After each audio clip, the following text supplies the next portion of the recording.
Ever wondered what people did for fun before Netflix, video games, and Instagram? Greetings everyone. Today, we're embarking on a fascinating journey through history, exploring the evolution of entertainment. From mummy dismemberment parties to picnics on battlefields, the past had its fair share of unthinkable hobbies. We'll also look at how some of our current pastimes, like watching movies or collecting figures, have roots in these historical oddities. If you find this video interesting, please support us by hitting the like button. Now, let's get started.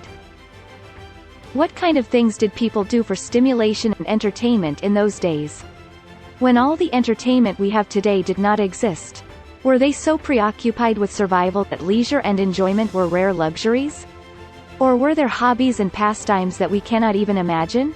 When we unravel the history of hobbies and pastimes of people who lived in the past, we find interesting facts such as unthinkable and horrifying fads, and the moods of hobbies that have remained unchanged and loved for hundreds of years. One of the most frequently mentioned hobbies even today is watching movies. Among them, horror movies have a strong popularity even today. Apparently, humans have a desire to enjoy fear. And it was the same for people in the past when there were no movies. And they too were looking for chilling experiences. So how exactly did people in the past enjoy fear? The scene is 19th century England. Wealthy and socially influential people competed to buy one thing: a mummy. Were they looking at it as a collection? No, they were not. Mummies served more than a decorative purpose. In fact, high society events often featured mummy dismemberment shows, where guests of prominence witnessed the unwrapping and dissection of mummies. The mummies were placed in the middle of the living room and gradually unwrapped in front of the audience, who watched them with rapt attention. It appears that the hosts were keen on delivering an enthralling show, with some even theatrically presenting the unwrapped mummies in dramatic and sensational ways. Incidentally, one of the people who made a name for himself as a master of this show was Thomas Pettigrew. He was a famous surgeon. If a surgeon were to dismember a corpse as a spectacle today, it would be a huge news story, wouldn't it? Nevertheless, even in those days, the mummy dismemberment show came in for criticism, and the trend seems to have gradually come to an end. In 19th century Paris, public fascination with the macabre extended to the recently deceased. A poignant example from 1886 involves a 4-year-old girl whose minor hand bruise developed into a fatal illness, gripping the city with both horror and fascination. This incident shocked people at the time, as an example of how a seemingly minor injury could develop into something much more serious. As a result, people who wanted to take a look at the girl's body crowded into the morgue, which is unthinkable nowadays.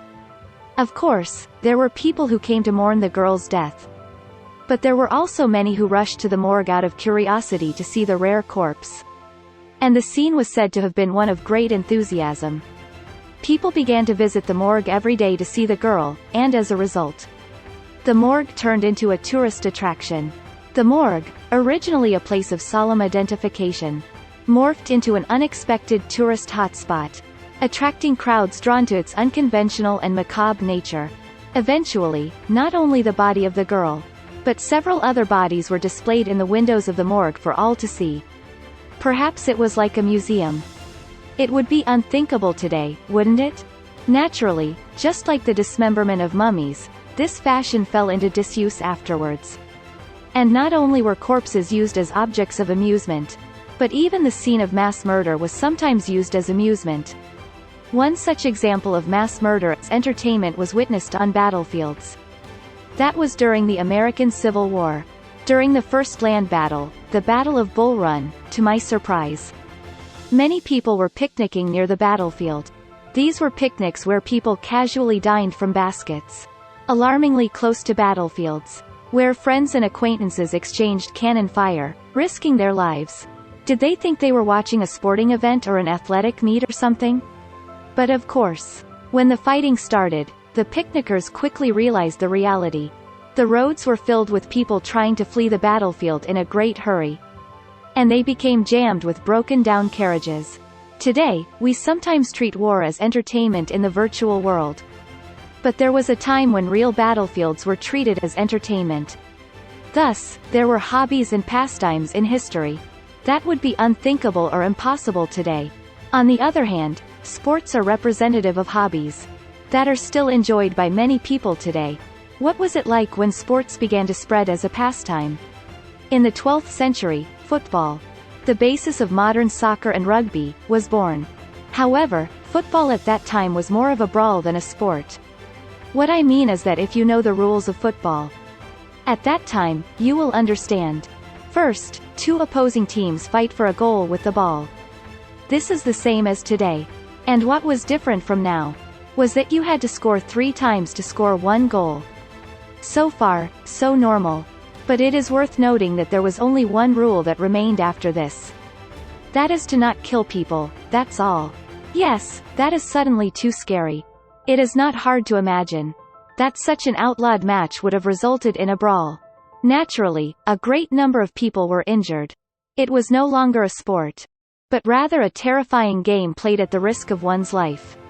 Surprisingly, however, more than 900 years later, the popularity of the original game of football seems to have continued. And a 2-day game is still held every year in England. Beyond football, other sports also dabbled in danger.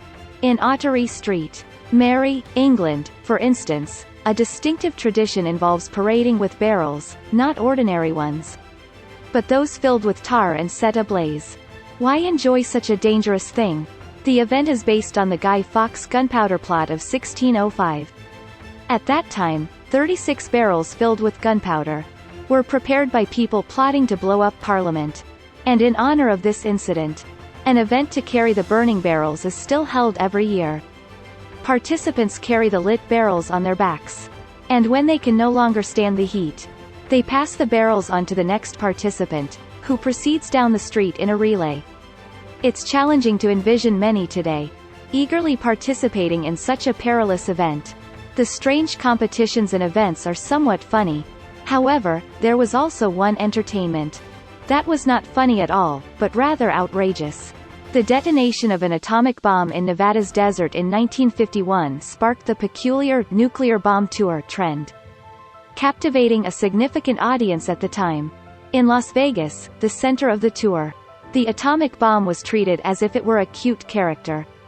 For example, postcards and calendars featuring the mushroom cloud created by the atomic bomb were sold, and collectors were buying them up in droves. In this era, strip clubs featured showgirls in mushroom cloud costumes, while bars concocted cocktails inspired by atomic bombs. And not only that, there was even a place where you could actually see a live explosion. The nuclear bomb tour had many fans, and was a popular attraction in Las Vegas in the 1950s. I doubt that the participants had any idea that they were being exposed to radioactive materials, as they enjoyed the novelty and entertainment. Let us now turn our attention to 3 hobbies that are still very popular today. They are figure collecting, photography, and buying cute pets. These hobbies, which are also popular today, actually have a strange history. First of all, figure collecting.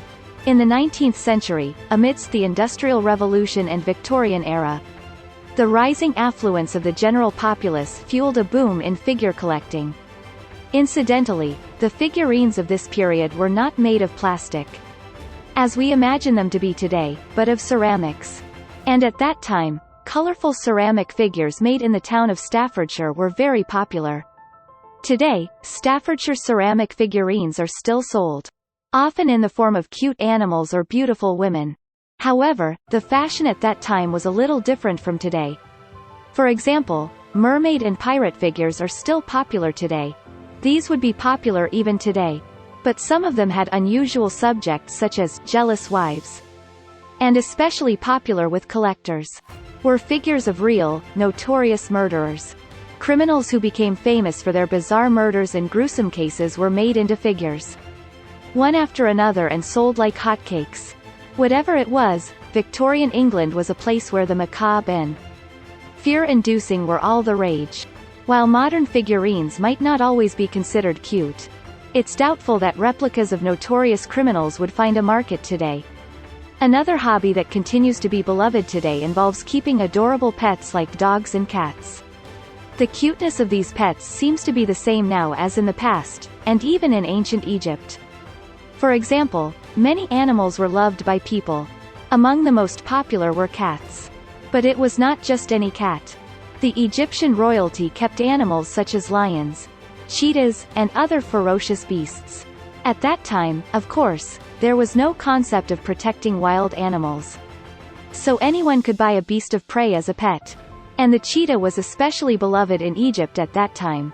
Cheetahs could be used to hunt large animals as well as rats and snakes, and were trained and bought at home. The Egyptians' love for cheetahs was so deep that they were often buried next to their owners. It seems that the deep love for pets is the same today as it has always been. Now, many of the amusements we have seen so far are intended to amuse us with surprise and fear. But along with these fads, another essential element of entertainment is laughter. Let us take a look at an event of laughter that took place in England in 1267. The name of the event, which was born to celebrate the beginning of the apple harvest season, was Gurning. In a word, it was a funny face championship.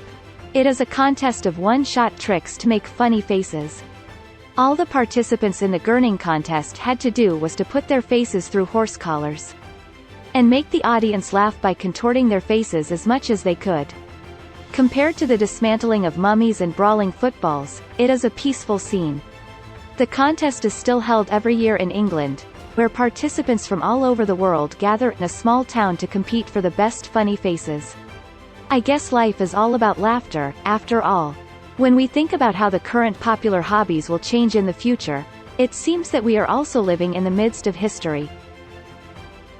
Thank you for watching. Don't forget to like, comment, and subscribe for more insightful content. Take care and see you in the next video. Goodbye.